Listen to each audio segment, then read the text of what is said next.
La vie sociale, un milieu de développement et d'émancipation pour le bébé. Le bébé est social, en fait, même avant la naissance. Dès 6 mois de gestation, l'appareil auditif est fonctionnel et le fœtus entend la voix de sa mère de l'intérieur et de l'extérieur. Il entend déjà les éléments de sa langue maternelle, tels que la prosodie ou la musicalité de la langue. Ainsi, même avant la naissance, le fœtus baigne dans un environnement acoustique et social. Le nouveau-né arrive au monde donc avec des connaissances sur son monde social, même rudimentaires, mais des connaissances quand même, et une appétence pour s'orienter vers les partenaires sociaux. Tout de suite, il va s'orienter vers les adultes qui l'entourent.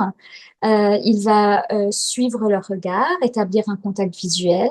Il va être sensible à tout ce que les adultes vont lui apporter. Il va être sensible, par exemple, au langage adressé au bébé ou ce qu'on appelle le mamané. Et assez rapidement, il va pouvoir échanger avec les autres en apprenant les règles de sa culture, c'est-à-dire les tours de parole, par exemple. Il va comprendre que à certains moments, il doit être silencieux pour entendre ce que l'autre va lui dire, et à d'autres moments, il peut participer et vocaliser à son tour dans l'interaction. C'est donc un être social avant tout qui va apprendre les règles de sa culture et les coutumes de sa société. Comme je l'ai dit, l'environnement est aussi prêt à l'accueillir. Donc, les parents utilisent naturellement un langage adressé au bébé, le mamané.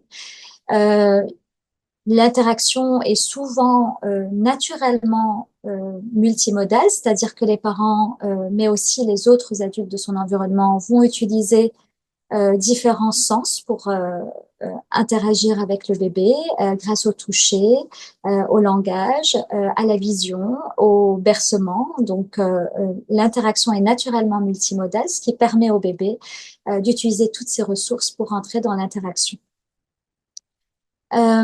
Alors, les adultes de l'environnement de l'enfant vont lui proposer des outils culturels qu'il va pouvoir s'approprier et vont utiliser ces outils pour rentrer en interaction avec le bébé, comme par exemple la lecture.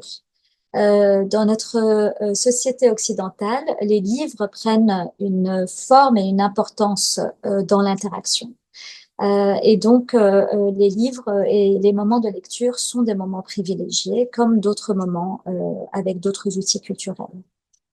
Alors, la vie sociale du bébé ne se construit pas seulement dans sa famille, à la maison, mais également dans les lieux d'accueil et puis avec d'autres partenaires sociaux où il va apprendre à interagir avec des pairs, PAIRS, donc des enfants du même âge, mais aussi d'autres adultes, comme par exemple dans les lieux d'accueil, dans les crèches ou dans les PMI, où il va apprendre à interagir avec les autres.